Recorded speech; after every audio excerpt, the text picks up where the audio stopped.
Hello everyone, welcome back to my channel. It's been quite a while since I have made a long form video here. As some of you already know, I joined back as an English teacher after taking a year long break. And the first few months have been quite hectic. Between getting back into the rhythm of teaching and everything that comes with it, I just haven't had the time or honestly the energy to sit down and make regular long form reading videos.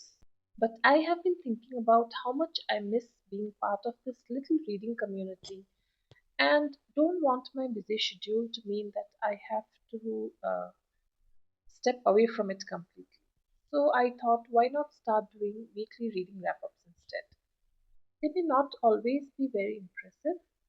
Some weeks I might finish one or two books, and other weeks I might only manage a few chapters or even a few pages. But I think that's okay. I simply want to keep reading, keep talking about books, and keep sharing that love for reading with all of you.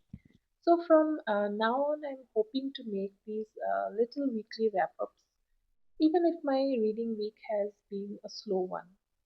And with that, let's get into what I read this week. Let me first talk about the book I'm currently reading.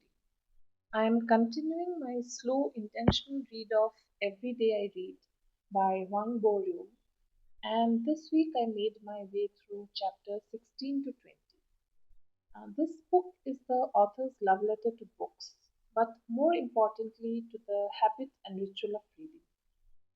In these chapters, she talks about how one of her friends taught her to persist with a book and read beyond the 100-page mark instead of DNFing it. She also reflects on visiting the library more often and the joy of collecting quotes and going back to them time and again. Now, on to the books that I completed. I listened to Sarah Plain and Tall on Storytel. It's a short but sweet book.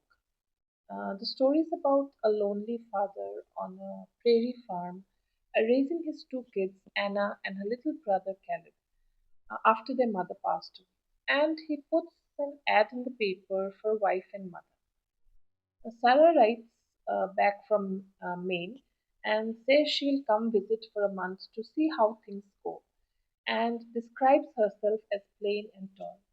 What I loved is how simple and gentle the writing is. It's told from Anna's point of view, and you can just feel how desperate both Anna and little Caleb are for Sarah to love them and stay. It's a heartwarming story, and if you are in a reading slump or just want a short, cozy comfort read, definitely give it a shot. I gave it 4 stars. Next, I read Murder with a Hint of Cinnamon. This is the second book in the Ivy Clark Mystery series, and it was just as fun and breezy as the first. Our main character, Ivy, is now running the only diner in the small town of Muddy Creek. And the plot kicks off when Ivy's friend Darcy comes to her asking for help. Darcy's husband disappeared 5 years ago, and while the police never treated it as foul play, Darcy needs closure and believes something went wrong. So Ivy decides to look into it, teaming up with Jose and Boyd to dig into the past. It is light, fast paced, and full of charming small town drama. If you love cozy mysteries with loyal friends and low stress, this is a great series to dive into. I gave it 4 stars. And that's it for the week's reading wrap up. Do let me know in the comments what you have been reading this week and if you have read any of these books. Until next time, bye. Happy reading.